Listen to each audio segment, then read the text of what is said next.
मयूरभंज जिला ररुआ block भंजकिया Mahavir football पड़िया उद्यापित हो जाइए टूर्नामेंट। आदिवासी तथा शिशु विभाग मंत्री बासंती हेम्ब्रम और राज्यसभा सदस्य ममता महंत, महेश हेम्ब्रम, देवाशीष मार्ंडी मुख्य अतिथि भाव में जोग देते। फाइनाल खेल देखा बहु दूर तथा झारखंड दर्शक मैंने भिड़ जमाई मनोरंजन नृत्य परिवेषण होता। निश्चित भाव में टूर्नामेंट आयोजक जो मैंने अच्छा समस्त कर्मकर्ता बहुत बहुत धन्यवाद देवी कहीं से एत सुंदर खेल आयोजन कर कमिटी समस्त कर्मकर्ता मान आज को 35 वर्ष धरिक एकाठी जोड़ी होकर अच्छा तो निश्चित भाव से धन्यवाद पात्र।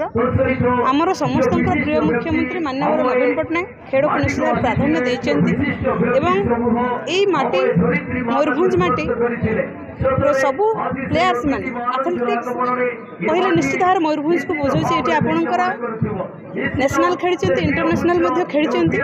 आज ये पड़िया देखिए चतुर्पार्श्व देखिए जना पड़ी ये खेल चाहिदा केते लोक केते आकृष्ट होकर आसुच्चंती खेल प्रति। निश्चित भाव में भंजकिया माटी धन्य होती आज एत हजार हजार संख्यार दर्शक ये आसुच्चंती।